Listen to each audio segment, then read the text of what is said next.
What's up, guys? My name is Colin. I'm here with Shane from Sony, and we're playing Mercenary Kings. We certainly are. So, Shane, what's Mercenary Kings all about for people that aren't familiar with it? So it's kind of a combination of classic 80s side-scrolling action shooters like Metal Slug with an online multiplayer co-op experience like Monster Hunter. Interesting. Yeah, Very interesting. It is interesting. At the beginning of the game, you kind of create your character, and you can only choose from these two, this male and female character at the beginning. Okay. And you can customize the color a little bit, and then you kind of, you start taking on these missions, and there's different kinds of missions where you go like fight enemies, rescue, kidnap people, bring back certain elements from the different levels, and as you go through, you actually create new weapons. There's over 300 different weapons you can customize. Okay. And you unlock other characters to play as, and you also unlock other people who can help do things like, sell you different stuff, customize your equipment. You can make different clan insignias. So it's Awesome. actually kind of this long, ongoing multiplayer experience. I already like what I'm hearing. So yeah, let's go take on a mission to Okay. show you what it's like. So you go up to here and talk to this guy, and he can give you all these different missions. And these are all the different ranks of missions. At the beginning, you can only pick from recruit, and some of these are hunting for treasure, killing different people. Let's do a fairly easy one since you're new here. Okay. So you're doing the mission selection, and I'm just talking to him. Right, I'm Okay. picking it, and then Okay. and then say this is a 4-player game. All 4 of us could come up to here, start the mission, and it's a combination. You can have 4 people playing locally on a TV, or you can have 1 person on a TV, 3 people online, mix Okay. and match, anywhere between 1 to 4 characters. And is it only on PS4 or is it on PS3 and Vita as well? It's only on PlayStation Okay. 4. It actually started as a Kickstarter, and it's currently on Steam Early Access. The version that's on Steam is only 60 missions, though. The version coming to PS4 will have 100 missions. Awesome. Okay. So here we go. And the controls are pretty simple. X is jump, square is shoot, triangle is melee, circle is roll. But you Okay. notice if you run out of ammo, there's this active reload. So while the thing is moving, if you stop it in the green with the R button, you quickly reload with full ammo. If you miss it though, there's a penalty and you won't be able to shoot for like 5 seconds. So it's actually a huge part of the gameplay is learning how to reload. All right. Oh dear. And you see, as you hit people, you actually see how much damage you do. There's like an actual, hit point damage. Because if you do a headshot, it actually does tremendous amounts of damage, like 5 or 6 times the amount of damage as a regular shot. So there's actually a lot of precision to the combat. Okay. You press down to pick stuff up, Okay. and you can actually carry a different. Oh, so these are components: leather, ration. Right. Okay. Well, and you the also ration is it. carry different stuff. Like I have C4, I have a transceiver, I have a shield. I can use the shield instead of fighting.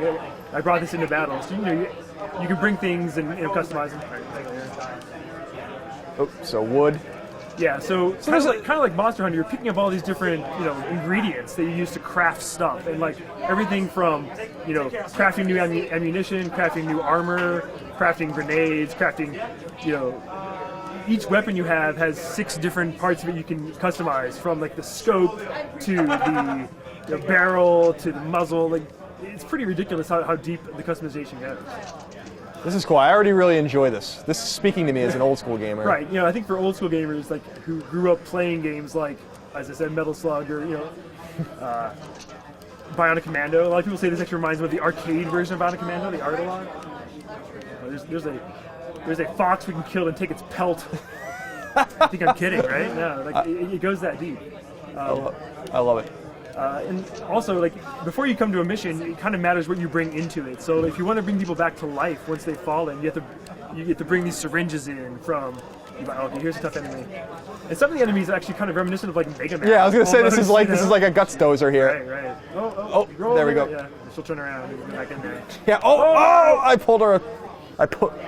She's too smart. Pretty smart. Oh, there we go. Very Mega Man-like. Tungsten. Yeah, What are we gonna do with that? Yeah, and when I first saw this game, I thought it was kind of a simple run and gun game, but it's actually kind of more of a role-playing action RPG Oh god, I in a can't lot shoot. of ways. Oh, thank she slayed me. Now you're. Oh, we both died there. If one of us was still alive, we could bring that one back. But since we're dead, we have to press there. And you lose $125 every time you have to get revived, and you revive in this infirmary. Each level has an infirmary room.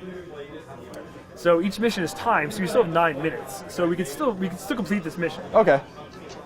Oh, interesting. So, yeah, I like. Okay. Right, and some of the bosses are really hard. And for example, you only have like 20 minutes to kill them. So even if you don't have enough people or enough good weapons, you probably won't be able to kill them. So it's a bit of going back and playing simpler missions before you tackle the tough ones. And it's always unlocking multiple missions at a time, so you never get stuck with only one thing. Give you some options. Right, there's always some options. Cool. And the developer of this game, they're called Tribute Games. They're up in Montreal. And their first game was a really cool thing called Wizorb. It was originally a mobile game. It also came to PS Minis. And then they worked on Scott Pilgrim with Ubisoft. Yeah, and you can kind of see the artistry, the same artist. But I think this game is way deeper and closer to what they really wanted to make.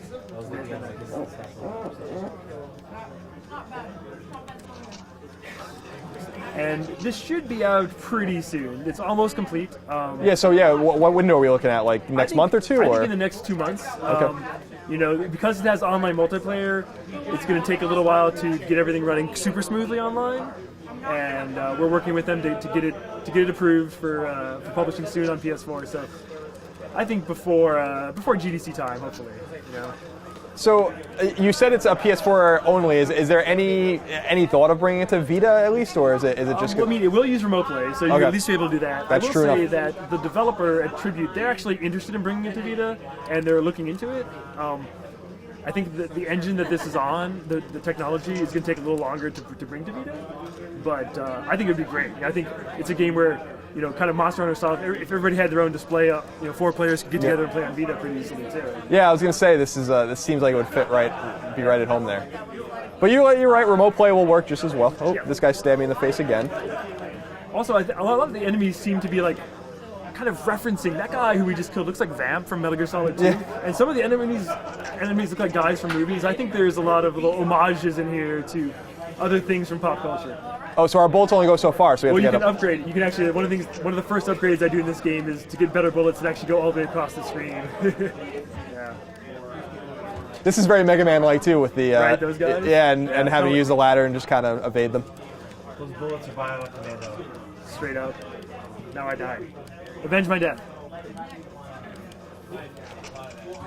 Oh, I can't shoot. I keep forgetting to hit the R1. The auto, yeah. There we go. So you're all the way back, so now we're on separate ends. Oh, this is cool. Well, when you have 4 players, you can actually, some of the levels are really big, and sometimes it's better to split up. I was playing a mission earlier where there were 10 gold coins hidden in a really big level, and we split up and we were able to solve it much faster by splitting up. But when you're fighting bosses, you definitely want to stay together. Or I was playing a boss earlier where the object wasn't to kill the boss, it was to weaken the boss and then capture it. And I'm curious if that means that maybe you get to play as that boss later. That'd be cool. Yeah. Oh, God. Well, Shane, this looks like a lot of fun. We can look forward to playing it on PlayStation 4 in the next couple months. Yeah, Colin, I look forward to getting you guys an early build so you can play it and maybe stream some of it. That'd be good. Yeah, that'd be awesome. Please do. Well, thank you for your time. Cool. Thanks for jumping Cool, no problem. Thanks.